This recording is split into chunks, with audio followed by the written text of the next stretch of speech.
down. And so one of the big things is this difference between a role model and a mentor. And so I think it's really good to start with some definitions so we're all on the same page and we all know what is expected of a role model or what we mean when we say role model. So generally speaking, the difference between a role model and a mentor is that a role model has a short-term interaction and a mentor generally is this longer-term interaction. So a mentor might be someone, when you're in graduate school or when you're new at your job, and it's someone who's working with you for a long time, and provides more kind of general encouragement and counseling and a lot of career specific stuff too.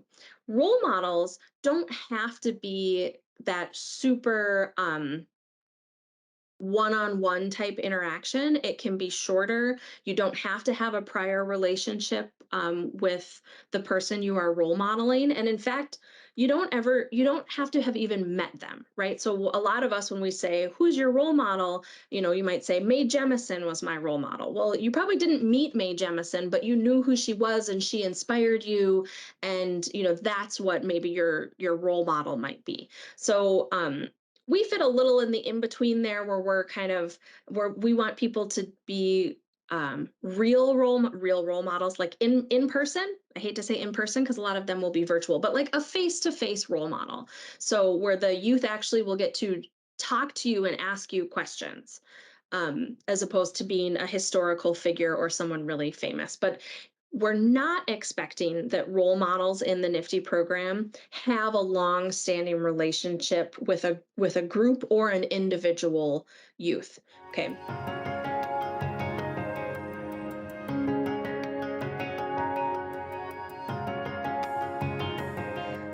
So I'm going to dig in. There's 8 strategies. We're going to go through them one by one, and talk about them.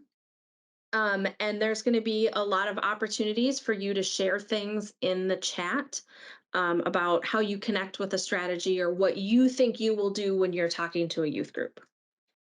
Okay, so number 1 is about showing diversity of people that work in STEM. Okay, and so we know there's so much research out there that talks about how important it is for youth to see themselves in someone who works in a field that they might be interested in. And this is kind of one of the big parts of role modeling, right? We really want the youth to see someone that they identify with. And it's it can be a big motivator in pursuing a STEM career, and it can break a lot of stereotypes just by youth saying, oh, I didn't know that girls could do this, or I didn't know that, anyone like me would be able to be an engineer because I've never seen an engineer that looks like me. um, and and it can just be a very powerful thing for youth, especially youth from different backgrounds. And so there are lots of different ways that you can do this, right? You can do it just by you being a person that shows up and talks about your background. Um, but sometimes you might not, if I was going into a group of all Latina girls, right there, I don't look like them. And so there are ways that I can address that and help with that. And this is kind of one of the things we were digging for in the research. So increasing visibility, sharing stories about who you work with, and talking about how I work with a really diverse group of people. And that's one of the photos here. This is a group of Sci Girls crew, when we were filming an episode. Oh gosh, where was that? That was in Houston at JPL, I'm pretty sure. Right? With Ellen Ochoa. Yeah. And so showing the diversity of people that you work with can be a strong way to do that. And talking specifically about how the different people that you work with, how everybody brings their strengths to the project, and it makes your work and your team stronger by having a diverse group of people there. So that's strategy number 1. Try to not talk too fast because I tend to talk too fast in these things. Okay.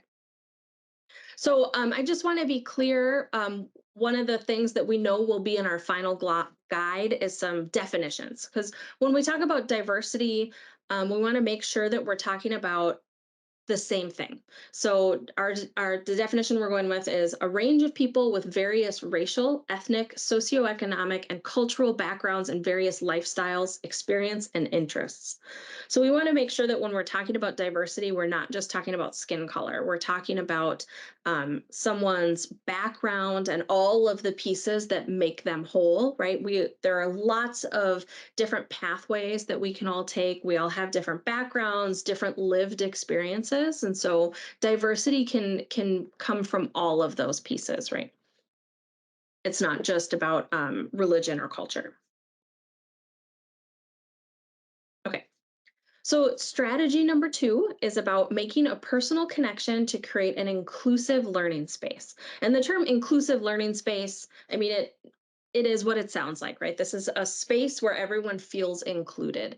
And we can do that by fostering a welcoming and positive space where everyone feels like they belong there. And that can sound like a tough thing to do. Like, how do I make everybody else feel like they belong? But there's a lot of things that you can do, especially when it comes to role modeling, where you can kind of invite people in, and make them feel like they belong. And one of the first things that you can do is simple, really, and it's just doing an icebreaker. And when we say doing an icebreaker, that's like when we started at the beginning today and we said, tell me something, share something about blank. Our question was about role models because our theme today is about role models. But if you're I don't know, if you're an engineer that works on, Mars landers, you might have an icebreaker that is, something about like something having to do with Mars landers. Like, tell me, your favorite story that you've heard about the Mars landers. Tell me your, you know, favorite thing about Mars. Tell me the biggest question you have about Mars, but you can make your icebreaker be tied to what you're talking about. But the goal of an icebreaker is just to get everybody talking or chatting in the chat, but feeling like they are a part of the group that's there. And this is, things that you can't do if you're just watching a video, right? This is the difference between a face-to-face interaction is you can interact with people instead of just watching a video that was pre-recorded or something like that. Another big thing for making a personal connection is relating your discussion and the things you talk about to the people that you're talking to. And so you can do that in a couple different ways. You can talk to their educator ahead of time and ask questions. Say, tell me about the kids in your group. Where do they live? What are they into? Is it all a Girl Scout troop? Is it already a space themed camp? Is it all kids from a church? Is it all kids from, I don't know. I'm drawing blanks now. But there could be things that help you tailor what you're talking to based on what you learn about the kids in that program. Like, if you learn that they're all on a robotics team together, then you might be like, oh, okay, well, these kids are all into robotics, so I'm going to try and relate what I'm talking to robotics, even if you're not a robotics person. Um, and then we have a couple other kind of points in this, and that it's that, like, you can really make an impact in doing something like this if you plan ahead. And I already kind of said that, but like learning about the kids that you're going to be talking to or the youth that you're going to be talking to can really go a long way in just helping you prepare for what you want to talk about, right? Knowing about the youth will help you a lot immensely. And again, you just are going to have to do that by talking to the educator from their program, because there's 50 different groups. Julie doesn't know the ins and outs of all of them. You'll have to connect um, to make a good connection. I'm just trying to look at the comments in the chat now. Yeah, the Alan Alda Center, one of their training things is to ask people their hobbies and if you can relate. Yeah. I There's so many different ways you can do that, right? Like, you can ask if you're talking about bridges because you're an engineer that builds bridges. You can talk to the kids about bridges and ask them, like, when's the last time you drove over a bridge? Do you think about bridges that you walk over? Sometimes there's bridges you can't see, like, just relating by asking questions or by trying as hard as you can to connect so that the youth see a connection to their life in what you're talking about. And all of that can help make an inclusive learning space.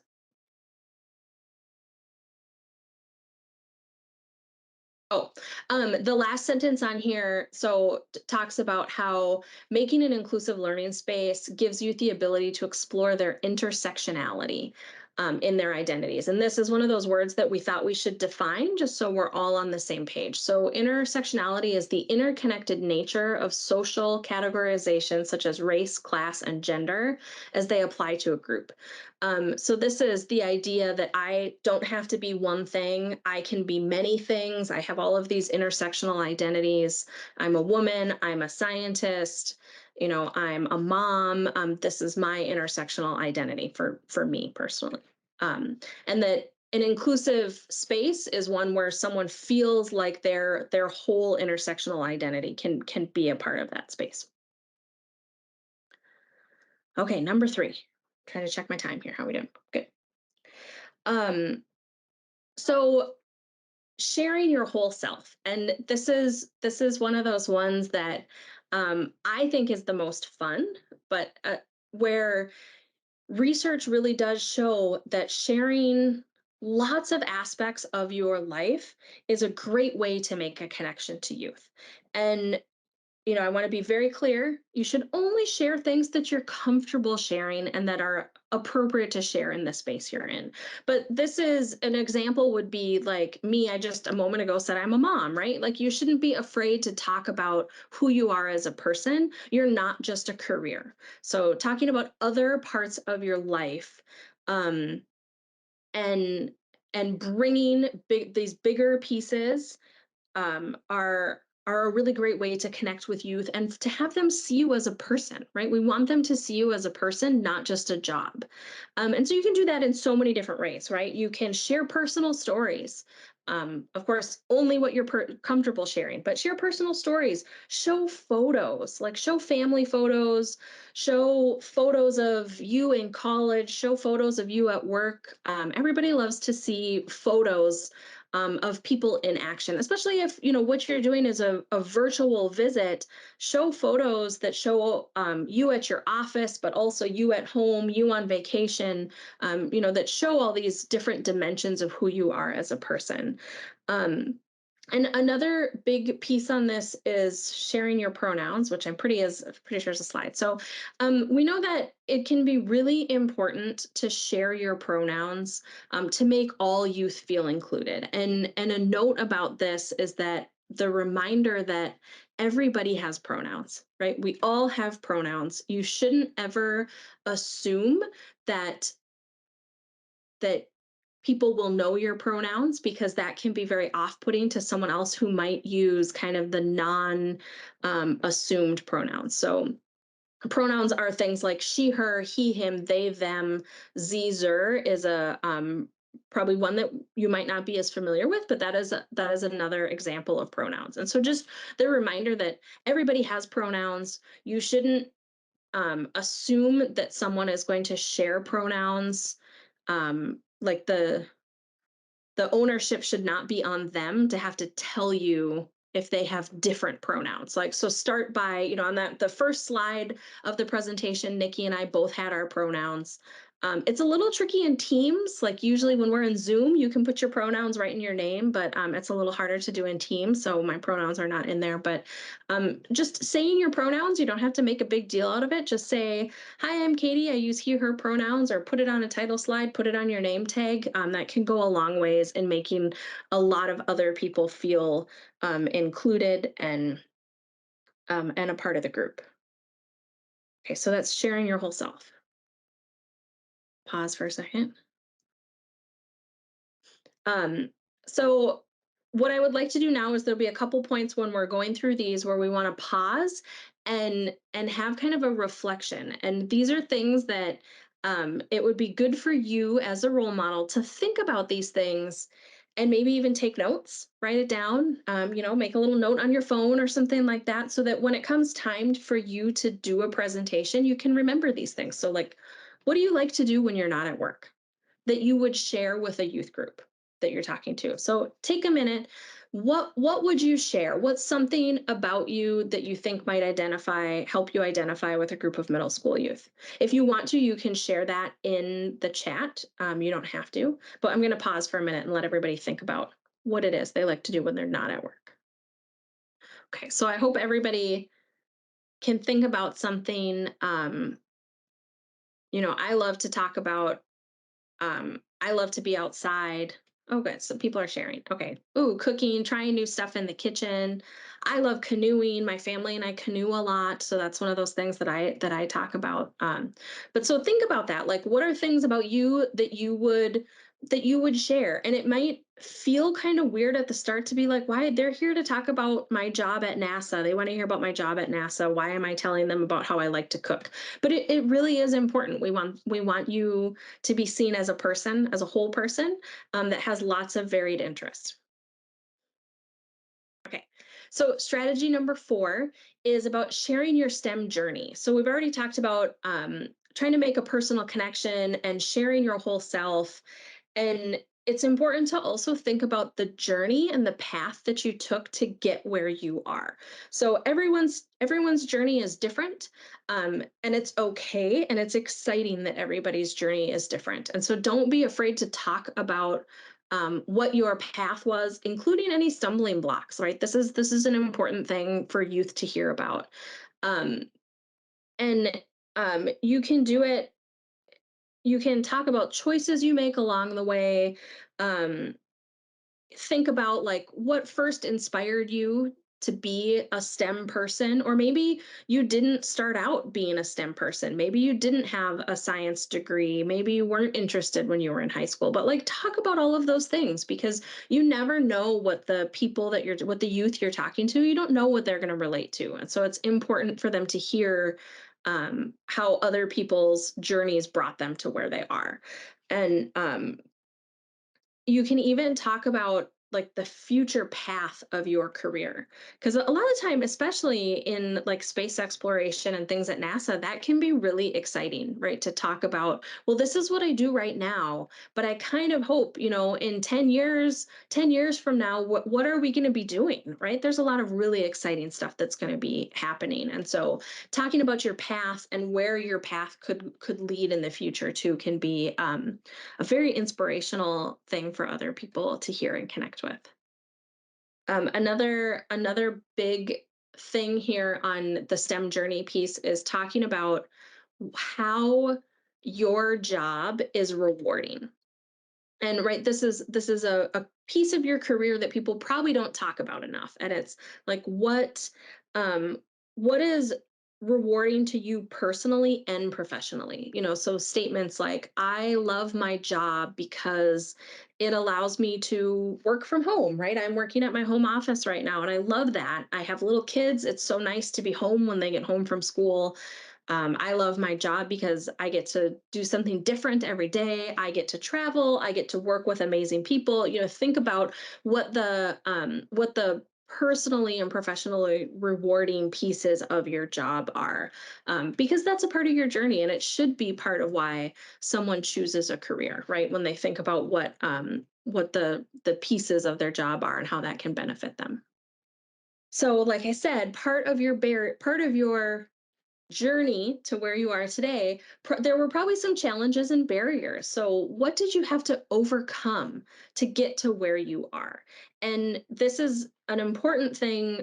We see this a lot in the research, that it is important to talk to youth about things that were hard and how you overcame it. So everything, it's not, I always got straight A's and I just landed my dream job and here I am. It's like, this was hard and this is what I did to get past it. Or I failed a class. I had to rethink, I don't, I didn't, I started a job as an engineer and I didn't like it and I did something else instead. So let's take a minute and reflect on what are things that you had to overcome on your STEM journey, and how would you share that to youth? So again, I encourage you to share something in the chat and we'll pause for a minute.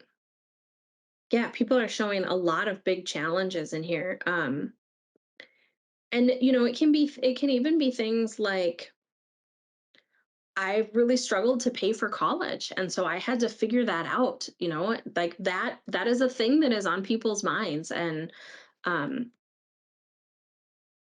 yeah, language barriers, sexism in the workplace, and getting turned down for what you want to do. I mean, that's we all know that, right? Even as adults, right? That's kind of one of those sad things where you're like, oh, I found this amazing job, and it's like, oh, but I didn't get it. Or I applied for this amazing grant, which was gonna, like, I was gonna get to do the research of my dreams, and then National Science Foundation turned me down or whatever. So um I think there's a lot of really strong, powerful ways that you can talk about these challenges and how you overcame them, right? Because when you're encountering the challenge, it's hard to see where you will be once you've passed that hurdle. So share that with your youth.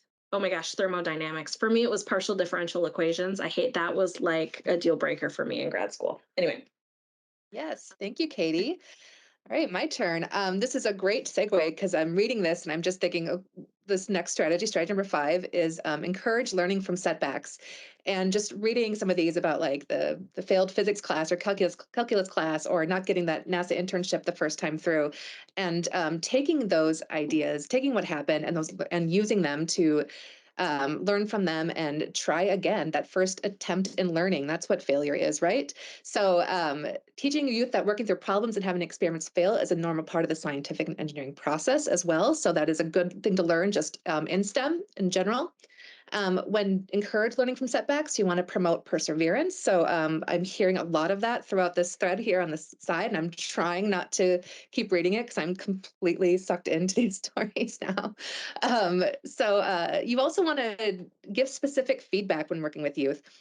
So this is something I was always really guilty of. I'm the youngest of 10 siblings, and therefore I'm also older than all of my nieces and nephews. So it's very, I had like a weird kind of learning experience with working with youth. And I was always really bad about oh, you're so smart feedback that I would give to the children in my life until I started working for Sci Girls about 11 years ago and was like, oh, that's really not the greatest feedback to give youth to really encourage them to go forward. So, really looking at that and giving them feedback on things they can control. So, I see how hard you're working on that design, or how did you come up with that?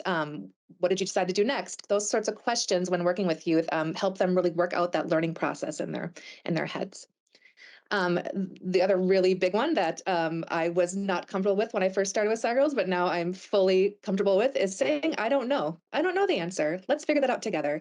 That's one that I struggled with because as the adult, you may think that you want to pass on the correct information and give them what they need. But if you don't know, you don't know, and that's okay too. All right, I'm not looking at the chat. Katie, can you go to the next slide?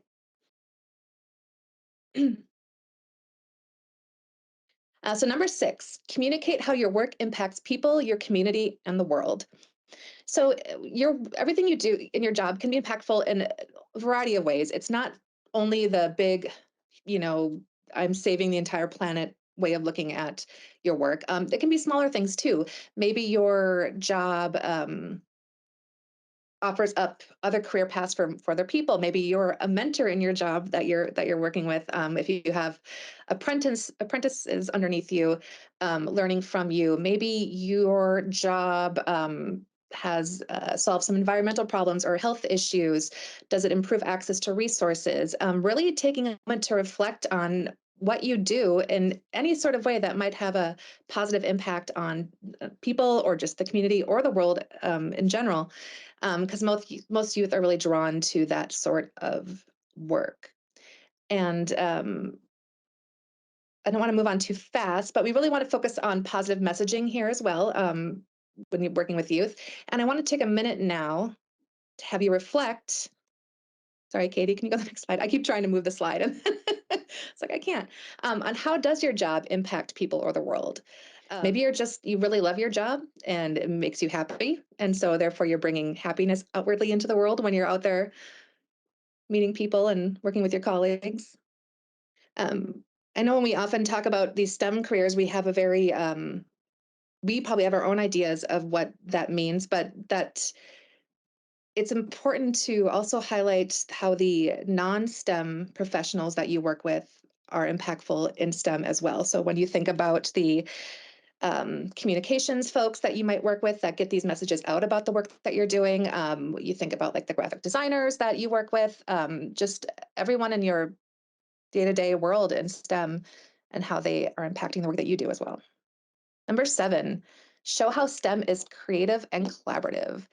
I think there's a lot of I think sometimes youth might have an idea about STEM careers where you're very siloed, or maybe you're just by yourself all day, and that could be the case. But as I mentioned before, there are a lot of people probably in your organization that you work with or touch base with throughout the day, and that we all know that we don't do what we do alone. Even if maybe when we're sitting at our computer working on something, we're in our own head, but there's other people that you work with that help in your career, and making sure to highlight that as you talk about what you do. So, some ways to do that are to do an activity with youth to show how it is creative and collaborative. Um, we have our friends over at the Space Science Institute. StarNet has their list of activities that they're putting together that we will share with you all, and that will go on the project website. But we encourage you to do activities with youth when you're doing these programs, whether you do it virtually or in person. You don't have to. It's just another option for you to highlight the creativity and collaborative nature of STEM and getting the youth to work together. And then finally, strategy number 8, provide resources for support and guidance. We know in the needs assessment, this was one a lot of you had questions about how to do this. There are a lot of ways that you can do this. Um, well, first, you want to highlight the variety of STEM careers available. Once again, the end goal is not always going to be the PhD level STEM career. There are a lot of different pathways into STEM and a lot of different opportunities.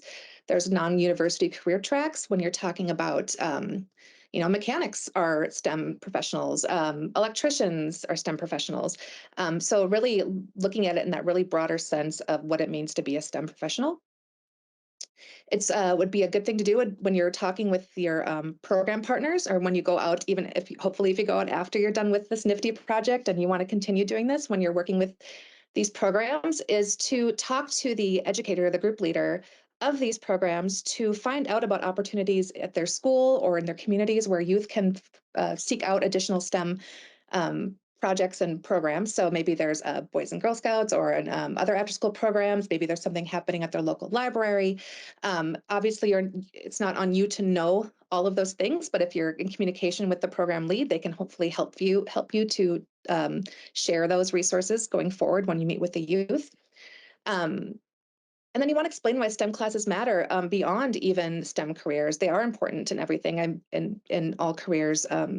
They give you really good resources when you're a professional in the world.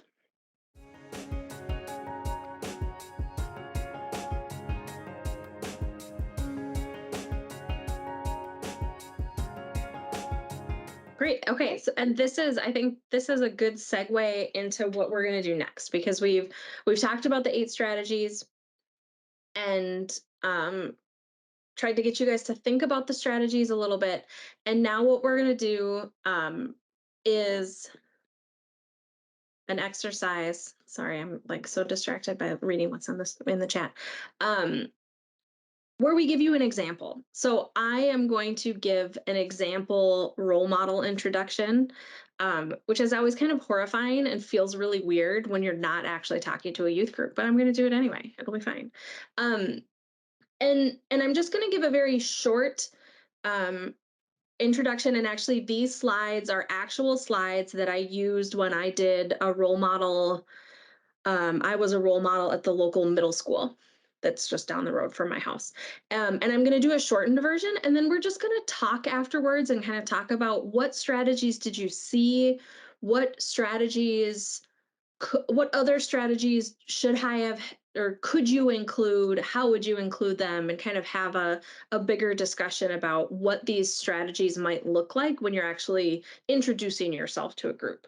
Now, again, I'm really only doing an introduction, so I'm not doing an activity. I'm not doing any of these other things that we've already kind of suggested. But I think it's good to have at least an example to start with. So here goes.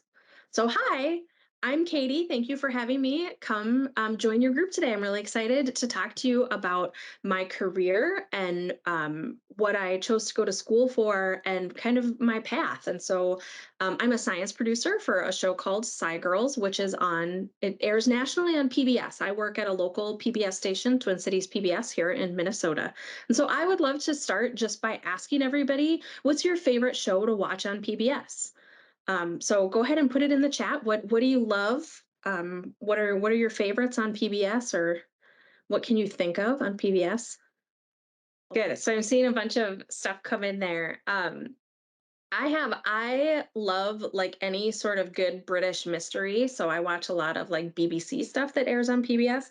But also I have kids, and their current favorite thing to watch is a newer show called Rosie's Rules, which is it's one of it might be one of the newest PBS kids shows. And it's great because my kids go to a Spanish immersion school.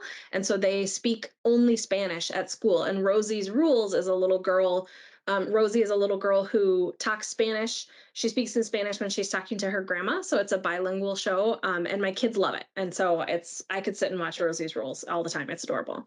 Um, I love it. I love that there's a lot of people calling out PBS Kids stuff because we watch a lot of PBS Kids at my house, obviously. So I love it. That's great. Okay.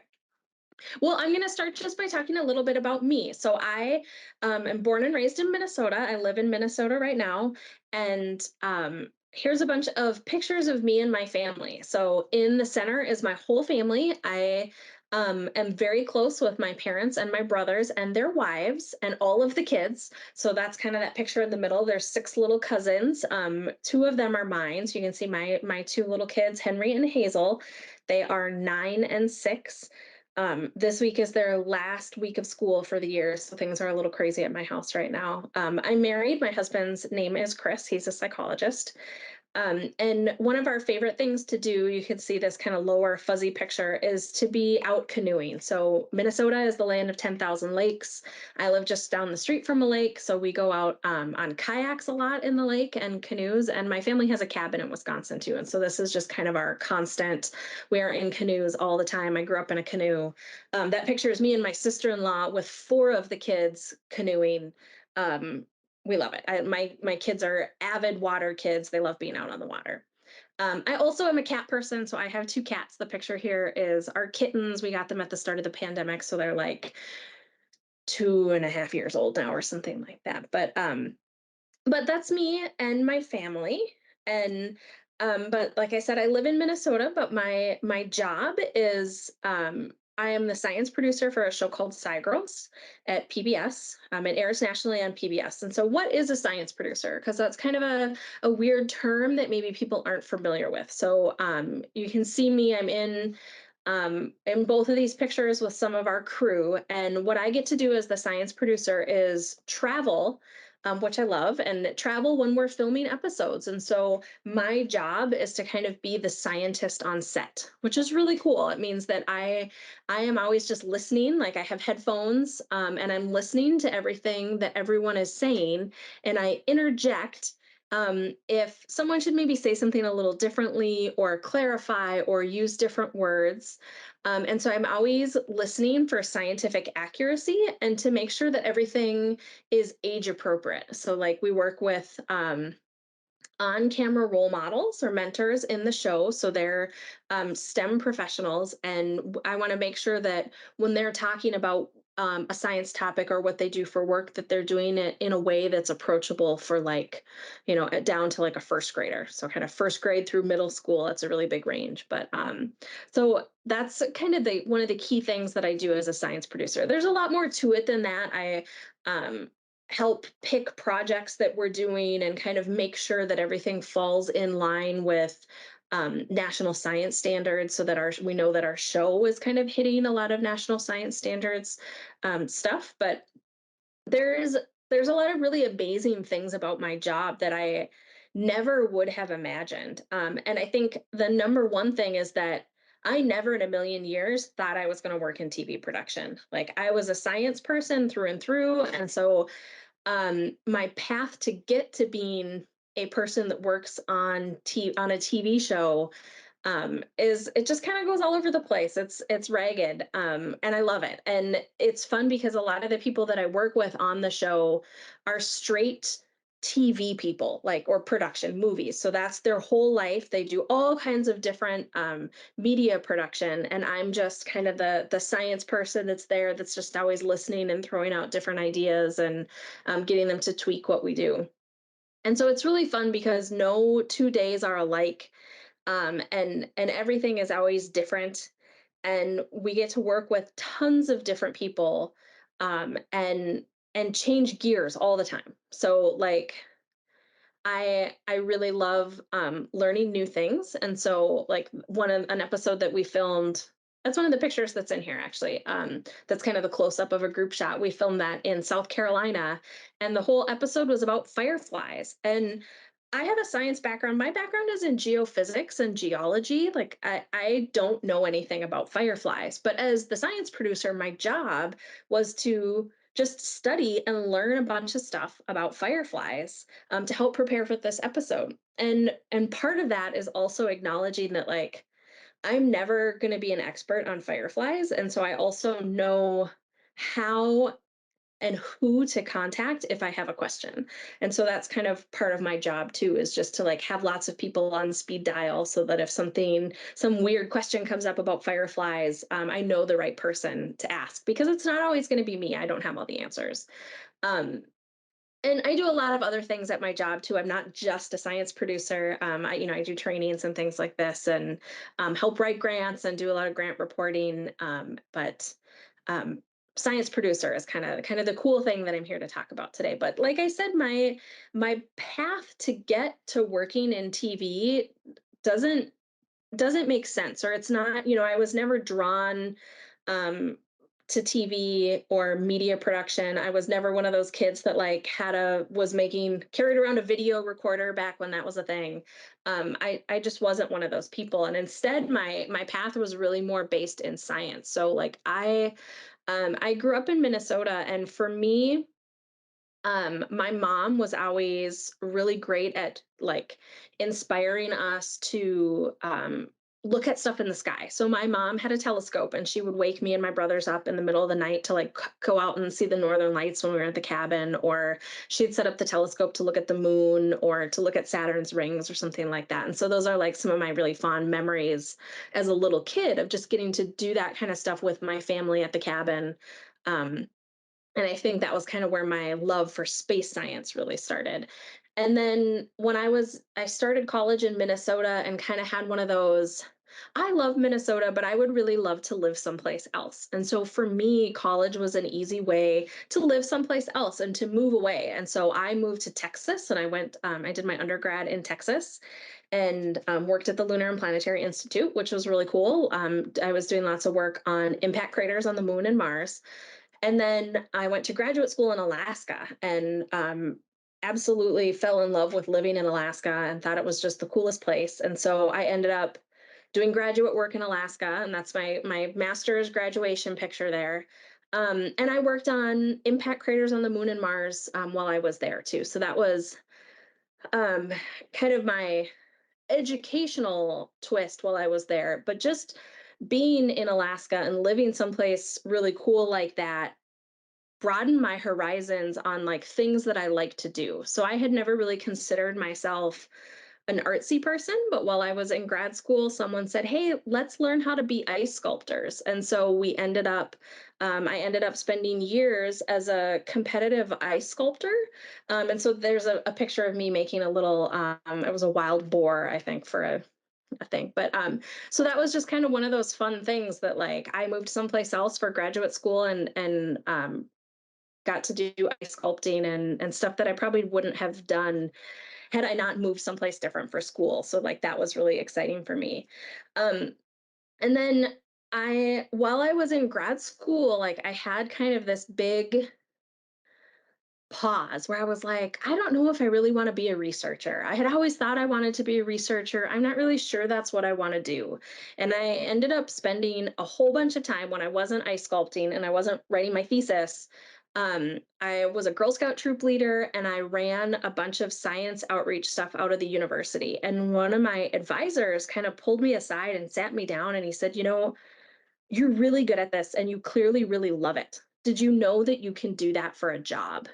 And it blew my mind. Like, I just had never thought about the world of science education being anything other than being a science teacher. And so I got a job working at the Science Museum in Anchorage, which is also in Alaska, and did that for years. And that's here's some pictures of me teaching little kids about sea stars or something like that. And then I also flew on these tiny little planes with all kinds of science materials to bush villages on the Arctic coast, and did a lot of really cool science education and teaching stuff. And that led me on this other, just this crazy path of other places that I worked. So I worked at NASA Goddard for a while, and I was part of the Lunar Reconnaissance Orbiter education team, and I did teacher trainings there. And I taught physics at the University of Minnesota after I got married and moved back to Minnesota and taught physics. And I worked at an engineering museum doing lots of really fun engineering summer camps and computer science, computer programming, which led me into robotics. And I was a high school robotics coach for years. I actually just stopped that recently. But that is kind of what led me on this path to doing all of these different science education things that ultimately led me to being a science producer and working where I am now and writing curriculum and doing trainings and it's been really amazing to like have that freedom to kind of make choices about, oh, I really like this, or I want to, I could move here and go do this, or this might be really fun to do for a few years. And so it's been really great. And again, like I think my job as a science producer is really important. I put this in the chat earlier, but I feel like it's important because I think it's really good for our youth, especially who we know are media consumers, like to make sure that the media that they're consuming has accurate and age appropriate information. And I mean by science content by that, right? Like I think, having a world that better understands the scientific process will really benefit all of us in so many ways. And so I think I feel very like personally rewarded in my job by kind of seeing all of that come to fruition, and it's a lot of fun. I love what I do. I get to work with a lot of really amazing people, and I get to travel a lot. And yeah, okay. I think that was exactly 10 minutes. That's what I said it was going to be, Yeah. right? Okay. So I'm going to turn it over to Nikki now. Again, like I said, if I were actually with a youth group, I would try to do an activity or something. But now let's talk about strategies. Thanks. Oh, Thank you, next slide. Katie. Yeah. I loved hearing that. I've worked with Katie for I don't know how many years now, but it was I don't know if I've ever heard it like put together like that. So that was really I loved hearing that. That was lovely. So back to the strategies. So Katie gave her overview of herself and her career. So let's start with question number one. What strategies did you see in Katie's introduction? Were there things that you see through this list of strategies here that you specifically heard her reference? She shared her whole self, made a personal connection, shared her whole self, shared her STEM journey, showed how STEM is creative and collaborative. Yeah, if you reference maybe some of the images on her slides, I think we could show number one there as well. And so for the next question, I see that number five was missing from the presentation. So how else would you add in more strategies? Do we want to ask Katie a question? We could open up questions to Katie about her. I don't think we even talked about doing this, Katie, but we could certainly. This will happen when you're doing this. The youth will have questions. So if people have questions for Katie, please feel free to ask in the chat. Yeah, I mean, I think one of the ones that for me is hardest is showing how STEM is creative and collaborative. Like I try to talk a lot about how I work with other people, but I think talking about it is very different than seeing it. And so this is one of those things where I think doing an activity where youth have to work together kind of hits home that point of like, oh, look at this is a way where we are working together like Katie works with her coworkers at her job. I think I really liked the images that you chose and how you chose to present them, along with what you were discussing as you're talking about it, it was, I think it showed a lot of this through images as well as just the words you were saying. One thing I'm not sure if it was explicitly mentioned as we were going through these strategies, but when we talk about sharing your whole self, we want you to share what you're comfortable with as well. It's not, you don't have to share every detail if you don't want to. Um, but as I think we're learning here as we go, and as with Katie's presentation showed, that the more you share, the more engaging it is for the youth or the people listening to you. Um, and it just goes to show that whole person and how everyone can be a part of STEM, as well as I think it gives opportunity for the youth to make those connections. That there's something in what you're saying when you're showing all those pictures and you're talking about all those aspects of your life that they can connect to. And you may enter that group and not think that you're going to make a connection, but once you start sharing, it opens up that possibility. Yeah. It's hard doing a debrief about something I just did too, because I'm like, oh, remembering all these other things. I was going to share a story, but someone was talking about the picture of the Firefly episode people. So I meant to point out two of the people in that photo, and one was the director and one was the role model. So the director in that episode was Marco, and Marco is bilingual, and we specifically chose him to be the director for that episode because the role model is bilingual and talks a lot about being bilingual, like in her role model video that we made of her, which is a whole other thing. But that was like a really strong, that was, Marco's an amazing person to work with, but that was like something additional that he brought to the team, just because of his background, and that his being bilingual was a really big strength in that. So if think about you and what you're going to talk about when you're giving a presentation about yourself. And again, like I said at the start, it feels kind of weird, like the first time you do it, when you're like, I'm here to talk about my job. Am I really supposed to show pictures of my cats? Absolutely, show pictures of your cats. Oh my gosh. Our collaborators at the National Girls Collaborative always kind of have this like silly poll where they say, what do you think the most commonly asked question is, um, that kids ask role models? And so think about that for a second. Like, what do you think the most common question is that you would get asked by a group of probably elementary school kids? Yeah, it's favorite color. It's what is your favorite color? It's not how much money do you make, or what is your favorite part of your job, or what's your degree in, or where did you go to school? It's, yeah, how do astronauts pee in space? Yeah, if you're a space person, that probably is what they're going to ask. But yeah, it's what's your favorite color? And the second question is, do you have any pets? So like that really goes to show that like kids are really interested in seeing um, these like simple things that they can identify with. Like, what's your favorite color? My favorite color is blue. What's your favorite dinosaur? What's your favorite um anything? Yeah. Katie, weren't you Why specifically asked if you're an astronaut? I feel like you told a story about you being asked if you were an astronaut. I've definitely been asked that before. And I'm like, no, most people that work at NASA are not astronauts. What are your Um pets' names, Katie? oh, Stormy Star and Rainbow, because my children named them. Yeah. Um yeah. So I think it's important to remember that, right? That like this is the stuff that connects people from the start, right? We want them to be interested in what you have to say so that they will actually listen, right? And if you go out there and you just have a slide that is like, here's my degree, here's where I went to school, here's the title of my thesis, this is what I work on now, like that's not, it's interesting, but it's probably not going to hold the attention of a bunch of middle schoolers, or really people from the general public. So um yeah, so I'm just looking at the other stuff people put in the chat.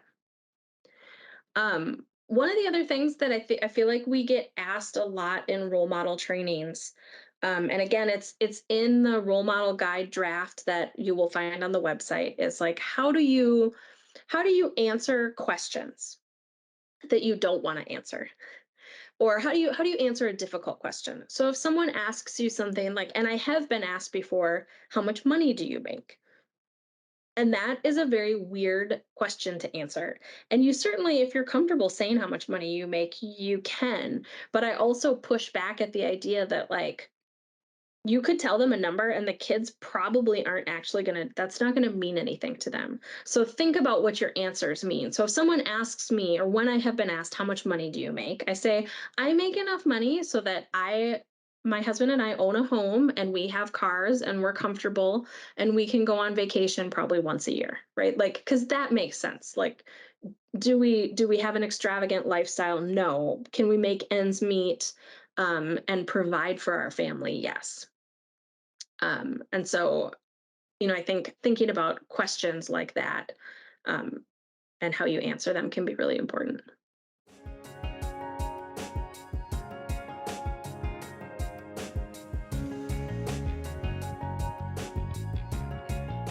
So we're going to talk about tips for working with youth, and we've touched on a lot of this already throughout this presentation, but we want to focus on a couple of key areas right now. And Katie can go to the next slide.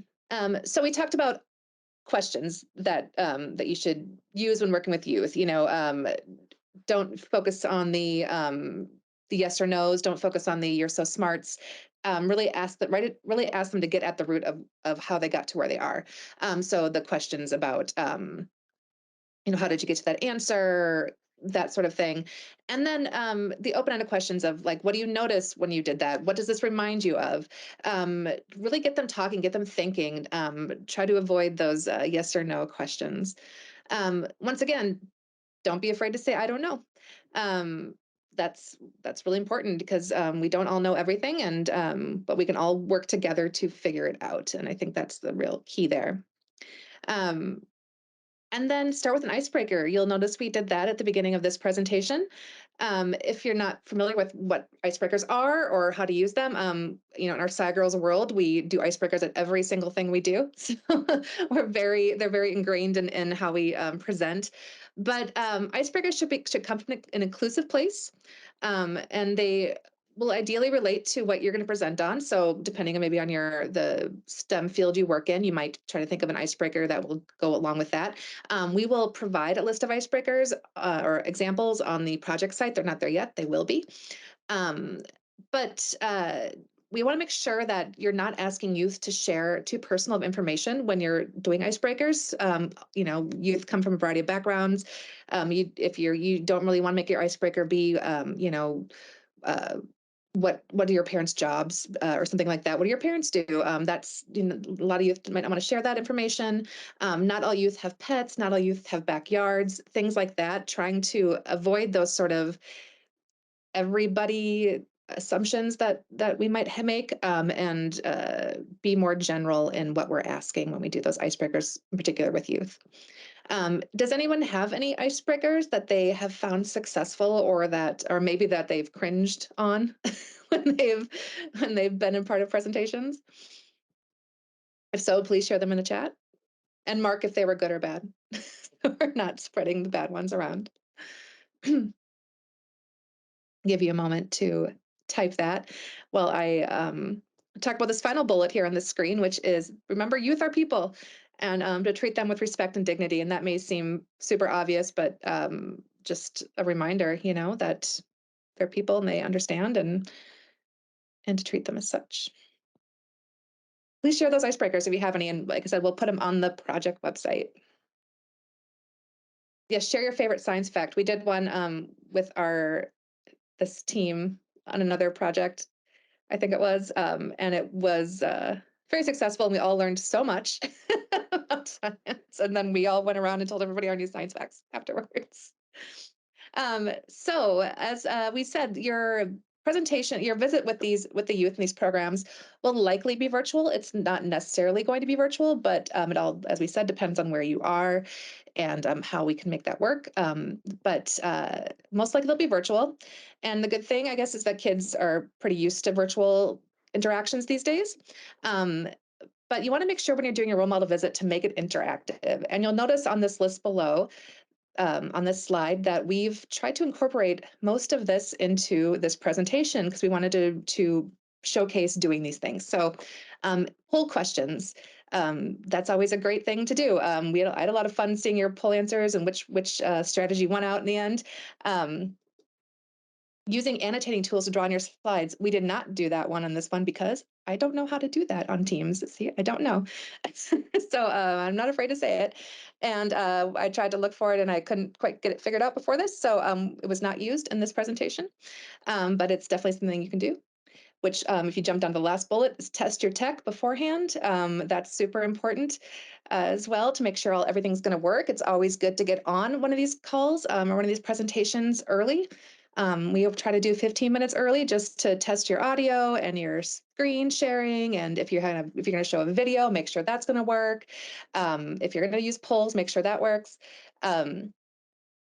That's important. And then also do a hands-on activity that you can guide them through. If you're going to do that in a virtual setting, make sure that you've talked with the educator beforehand, the person who leads the actual youth program, to make sure that the youth have the materials that they'll need to do that activity in the room that they're in. So, and once again, you don't have to do an activity, but as we've talked about, it's really encouraged to do so. It really gets youth engaged and showing how STEM is collaborative and gets them thinking about STEM. Um,